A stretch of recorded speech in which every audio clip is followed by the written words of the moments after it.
நண்பர்கள் அனைவருக்கும் வணக்கம். இன்னைக்கு நம்ம இந்த வீடியோல விவசாயிகளுடைய வங்கி கணக்கில் 15,000 ரூபாய் என்ற தகவல் வெளியாகியுள்ளது. ஸோ அதை பத்தி தான் இப்ப நம்ம பார்க்க போறோம். வீடியோக்குள்ள போறதுக்கு முன்னாடி இது வரைக்கும் நீங்க நம்ம சேனலை சப்ஸ்கிரைப் பண்ணலைன்னா உடனே சப்ஸ்கிரைப் பண்ணிருங்க. அப்படியே பக்கத்தில் இருக்கக்கூடிய பெல் பட்டனையும் கிளிக் பண்ணிருங்க. அப்பதான் நாங்க போடக்கூடிய அனைத்து பயனுள்ள தகவல்களும் உங்களை கரெக்ட் டைம்க்கு ரீச் ஆகும். இப்ப வாங்க வீடியோக்குள்ள போலாம்.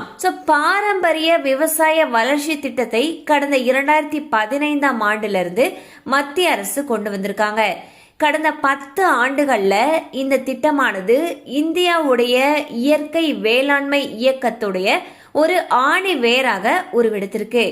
சுற்றுச்சூழலுக்கு உகந்த நடைமுறைகளை பின்பற்றவும், இயற்கை வேளாண்மைக்கான சான்றிதழை அணுகவும், நிலையான உற்பத்திக்கு வழிவகை செய்யும் சந்தைகளுடன் இணையவும் இந்த திட்டம் விவசாயிகளுக்கு ஒரு தளத்தை வழங்கியிருக்காங்க. பாரம்பரிய விவசாய வளர்ச்சி திட்டத்தின் கீழ் மாநிலங்கள் அல்லது யூனியன் பிரதேசங்களுக்கு 3 ஆண்டுகளுக்கு 1 ஹெக்டேருக்கு 31,500 ரூபாய் நிதி உதவி வழங்குறாங்க. இதுல பாத்தீங்கன்னா பண்ணை அல்லது பண்ணைக்கு வெளியே இருக்கக்கூடிய இயற்கை உள்ளீடுகளுக்கு 3 ஆண்டுகளுக்கு ஹெக்டேருக்கு 15,000 ரூபாய் விவசாயிகளுடைய வங்கி கணக்குல நேரடியாகவே செலுத்தப்படுகிறது.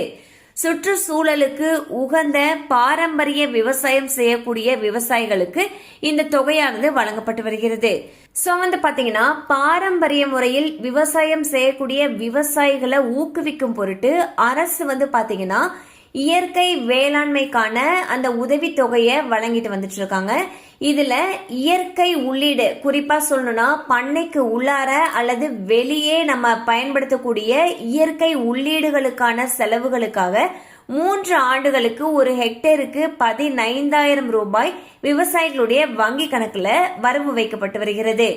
இது சம்பந்தமா உங்களுக்கு அப்டேட்ஸ் வேணும்னா உங்களுக்கு அருகில் இருக்கக்கூடிய வேளாண்மை இயக்ககத்தை அணுகலாம். கண்டிப்பா அந்த அப்டேட் உங்களுக்கு பயனுள்ளதா இருந்திருக்கும் நம்புறோம். மேலும் இது போல அப்டேட்ஸ் உங்களை உடனே ரீச் ஆகணும்னு நினைச்சீங்கன்னா நம்ம சேனலோட தொடர்ந்து இணைந்திருங்கள். தேங்க்யூ ஃபார் வாட்சிங்.